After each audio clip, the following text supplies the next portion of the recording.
मैं आ रहा हूं विष्णु। हाँ, हाँ।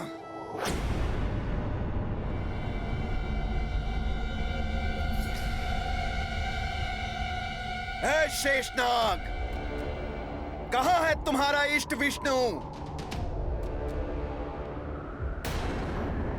जिसकी सेवा में तुम दिन रात लगे रहते हो?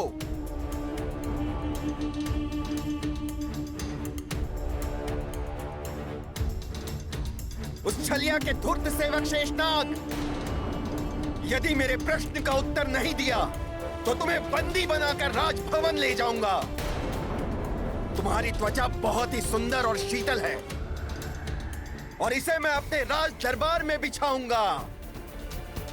वैसे भी तुम यहां शैया ही बनकर बैठे हो उस कपटी विष्णु की।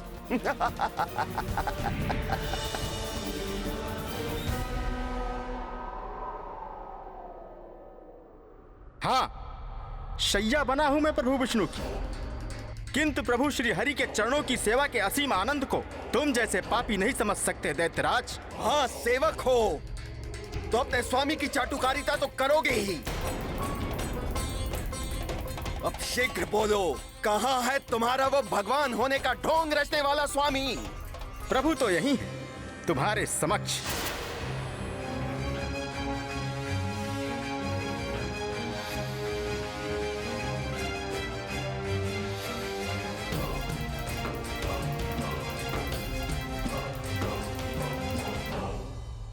मुझसे परिहास मत करो। कहाँ है मेरे सामने तुम्हारा स्वामी? वो तो यही है। नेत्रों में पवित्रता और मन में श्रद्धा होगी तो तुम्हें अवश्य दिखाई दे जाएंगे, किंतु तुम जैसे पापियों को भगवान के दर्शन कैसे हो सकते हैं? दैत्यराज हिरण्यकश्यपु, बस बहुत हो गया परिहास। धूर्त शेषनाग, तुम्हें ज्ञात नहीं है मैं इसी क्षण तुम्हारा मान मर्दन कर सकता हूं। बहुत तले मसल कर मिटा सकता हूं तुम्हें। यदि तुम अपनी भलाई चाहते हो तो इसी क्षण मेरे समक्ष शीश झुकाकर मेरा सम्मान करो और अपने स्वामी की भांति पराजय स्वीकार करो, अन्यथा परिणाम भोगने के लिए प्रस्तुत हो जाओ। हिरण्यकश्यपु!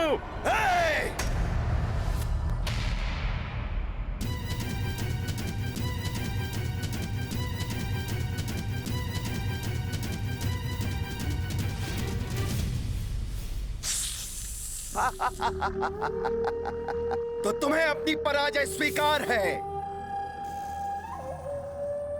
यदि अब तुमने पुनः मेरे समक्ष अपना शीश उठाने का साहस किया तो मैं तुम्हारे शीश के सहस्त्रों टुकड़े कर डालूंगा। अवश्य तुम्हारे स्वामी को मेरे वरदान के बारे में ज्ञात हो गया होगा, इसीलिए वो मेरे समक्ष नहीं आ रहा। अर्थात उसे अपनी पराजय स्वीकार है, तो अब उसके इस धाम पर मेरा अधिकार है। अब मान मर्दन करना है उस देवराज इंद्र का, जिसने मेरी अनुपस्थिति में मेरे पुत्र की हत्या करनी चाहिए। देवराज इंद्र, तुम्हें भी अपनी करनी का फल भोगना पड़ेगा। आ रहा है दैत्यराज महाबली हिरण्यकश्यपु। माता, प्रभु श्री हरि नारायण ने कुछ क्यों नहीं किया? दैत्यराज हिरण्यकश्यपु उनके ही धाम में आकर उन्हें ही क्या क्या नहीं बोला माता। माता, वो तो यही समझ रहे होंगे कि उनसे भयभीत होकर वो कहीं छुप गए हैं। माता, प्रभु नारायण ने उनकी वरदान की मर्यादा का पालन करते हुए उनका विरोध नहीं किया। वरदान की मर्यादा का पालन तो सबको करना ही होता है, और अभी हिरण्यकश्यपु के पाप का घड़ा भरा नहीं था। उचित समय आने तक प्रभु को प्रतीक्षा करनी ही थी।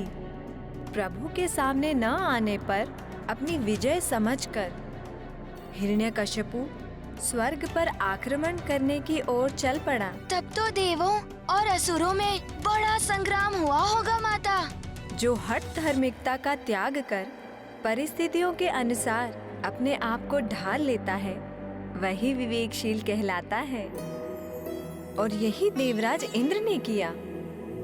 हिरण्यकश्यपु के आक्रमण करने से पूर्व ही देवराज इंद्र ने अन्य देवताओं के साथ मिलकर उसके समक्ष आत्मसमर्पण कर दिया।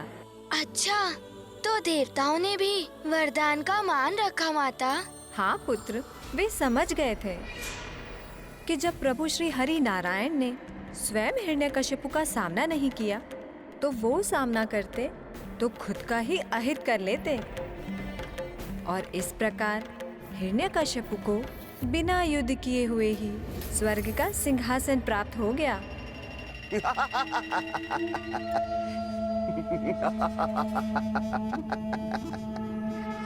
स्वर्ग अब हमारा है, हम असुरों का। समस्त देवता हमारे दास हैं।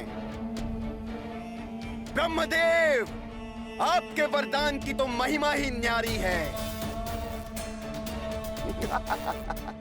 शीश झुकाओ मेरे समक्ष, शीश झुकाओ।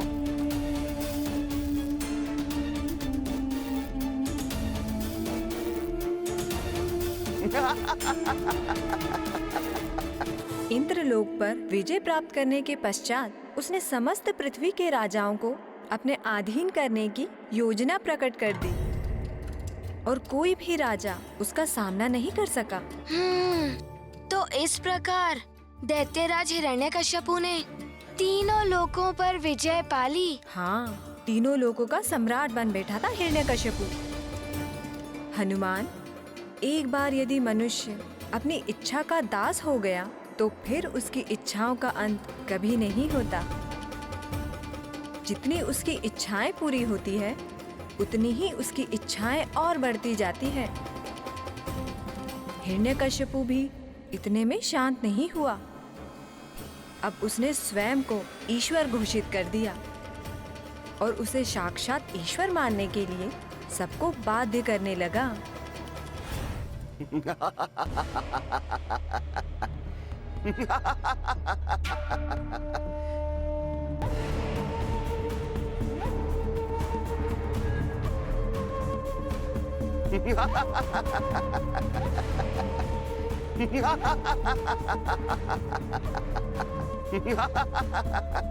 ये देखो,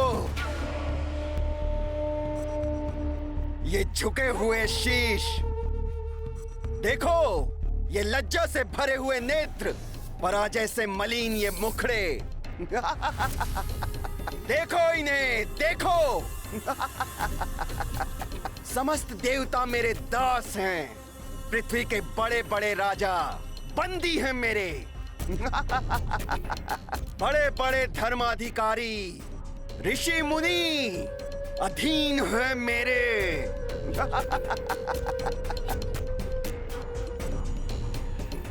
अब बताओ, कौन है सर्वशक्तिमान? हिरण्यकश्यपु है सर्वशक्तिमान।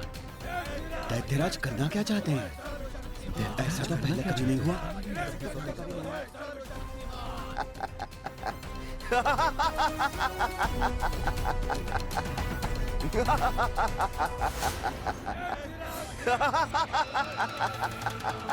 दैत्यराज हिरण्यकश्यपु है सर्वशक्तिमान। तो अब से, अभी से किसके नाम का मंत्र गूंजेगा? मंदिरों में किसकी पूजा होगी? बताओ, कौन है तुम्हारा प्रभु? प्रभु श्री हिरण्यकश्यपु महाराज। प्रभु श्री हिरण्यकश्यपु महाराज। प्रभु श्री हिरण्यकश्यपु महाराज। प्रभु श्री हिरण्यकश्यपु महाराज।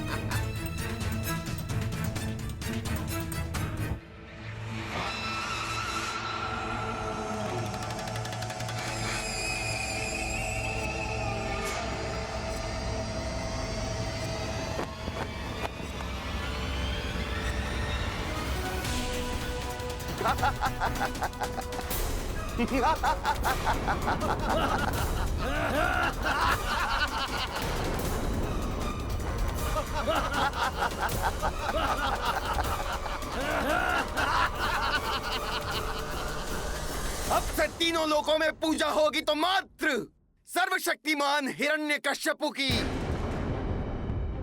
अजय अमर ईश्वर प्रभु श्री हिरण्यकश्यपु महाराज, अब से मैं तुम सबका ईश्वर हूं। मेरी पूजा करने वाले को ही इस पृथ्वी पर जीवित रहने का अधिकार होगा।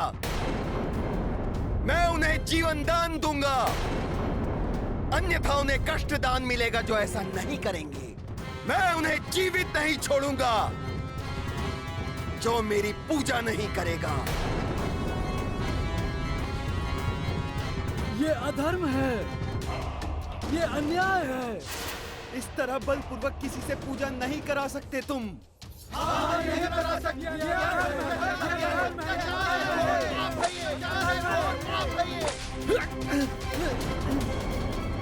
अब बताओ कौन है तुम्हारा ईश्वर? अब बताओ।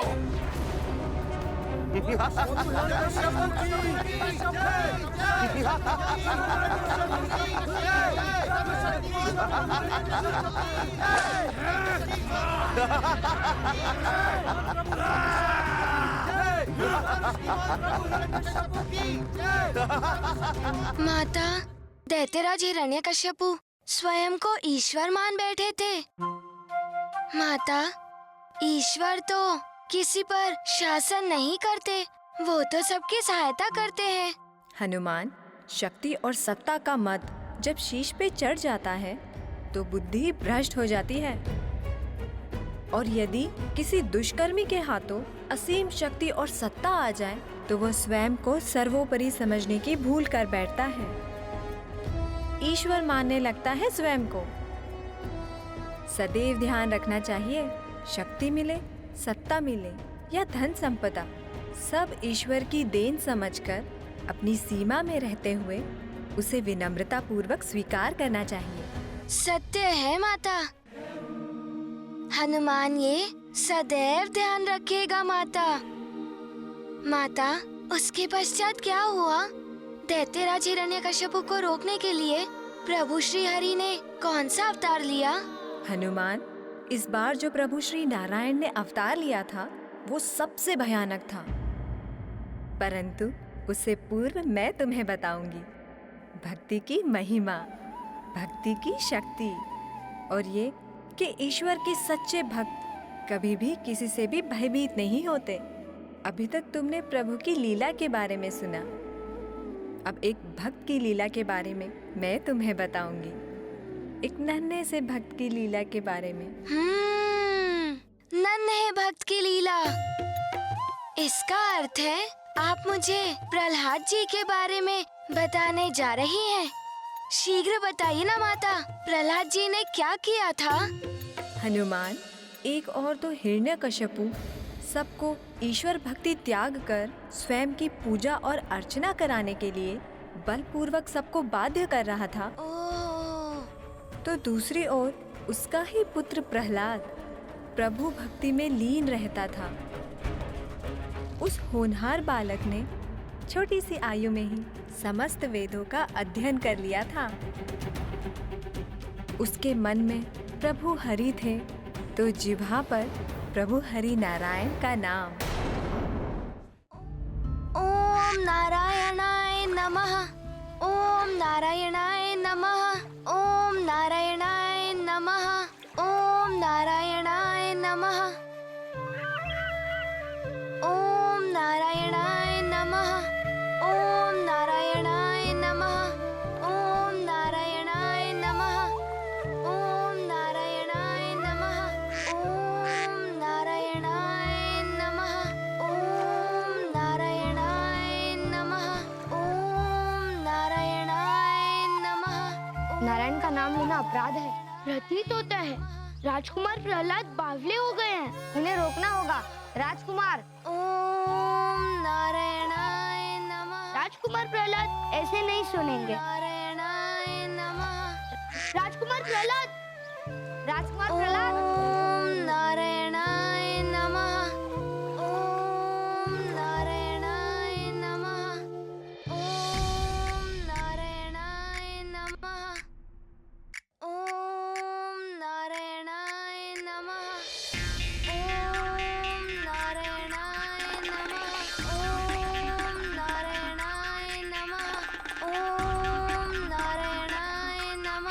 अरे भ्राता अमर्क, हाँ भ्राता षंड, ये राजकुमार प्रहलाद क्या अनर्थ कर रहे हैं?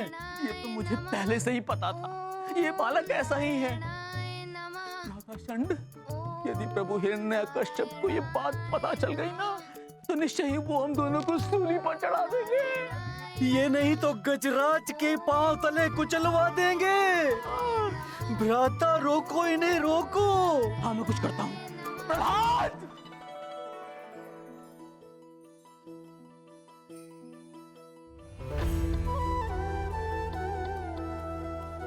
प्रणाम गुरुदेव। यशस्वी भव। प्रणाम गुरुदेव। आयुष्मान भवा, आयुष्मान भवा। प्रहलाद अनर्थ तो कर रहे थे, परंतु देखो शिष्टाचार भी जानते हैं। और इनको देखो, देखो इनको, हाथ झुलाए खड़े हैं। हाँ भ्राता षंड, इन असभ्यों ने तो हमें प्रणाम तक नहीं किया। अरे मूर्खों, कुछ सीखो अपने सहपाठी प्रहलाद से, समझे तुम लोग? क्या सीखूं इनसे?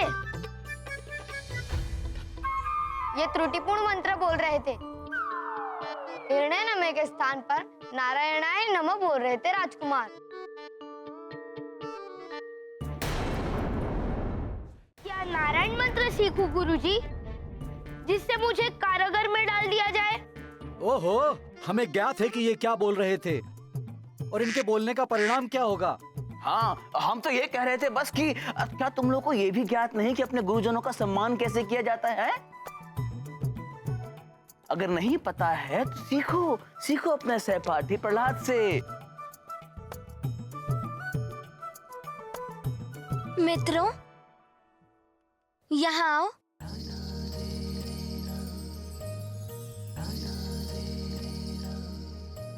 वेदों में गुरुदेव को ईश्वर से भी उच्च स्थान दिया गया है।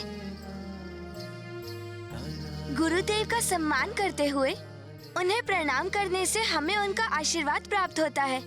ये देखो ऐसे। प्रणाम गुरुदेव। प्रणाम गुरुदेव।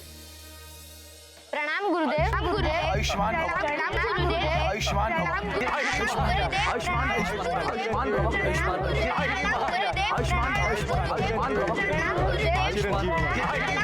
आयुष्मान भव। शांत, आयुष्मान भव। देखा, प्रहलाद ने तुम लोगों को कितनी उत्तम शिक्षा दी है। मैं तो पहले से ही जानता था कितना शिष्ट और अच्छा बालक है ये प्रहलाद।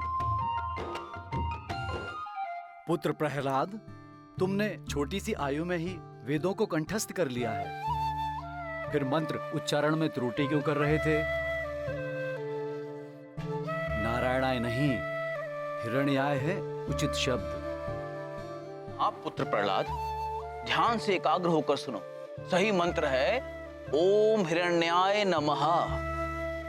क्षमा करें गुरुदेव, परंतु सही मंत्र तो यही है, ओम नारायणाय नमः। प्रभु प्रभु प्रभु प्रभु, क्षमा करे प्रभु हिरण्यकश्यपु। जो हमारे कर्ण ऐसे मंत्र श्रवण कर रहे हैं, क्षमा करे प्रभु, क्षमा। प्रहलाद, किसने तुम्हें ये मंत्र सिखाया? हाँ प्रहलाद, जहां तक मुझे ज्ञात है हमने तो तुम्हें कभी ये मंत्र सिखाया ही नहीं। क्या मैं जान सकता हूँ तुमने ये मंत्र कब और कहां से ज्ञात हुआ? ये तो मुझे ज्ञात नहीं, कदाचित मेरे हृदय में ये जन्म से ही बसा हुआ था। और फिर जो आपने मुझे वेद सिखाए हैं, उनका सार भी तो यही है। ओम नारायणाय नमः। प्रभु प्रभु प्रभु प्रभु। प्रहलाद, ये वेदों का सार नहीं है। देखो, हमारी बात ध्यान से सुनो और सदैव उसे स्मरण रखो।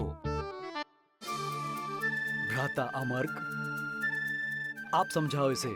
हाँ भ्राता षंड, मैं समझाता हूँ प्रहलाद को। पुत्र प्रहलाद, अभी तुम्हारे पिताजी आदरणीय दैत्यराज हिरण्यकश्यपु तीनों लोकों के सम्राट हैं, है ना? सर्वशक्तिमान है, सर्वोपरि है। और जो सर्वोपरि होता है वही प्रभु होता है, और उसी के नाम का जाप जपा जाता है। ऐसा नहीं है क्यों नहीं है ऐसा? गुरुजी, वेदों में मैंने सीखा है कि प्रभु विष्णु ही जगत के सृष्टा एवं पालक है और वही सत्य में ईश्वर है। यदि प्रहलाद ने महाराज के समक्ष नारायण मंत्र बोल दिया तो मृत्यु दंड निश्चित है।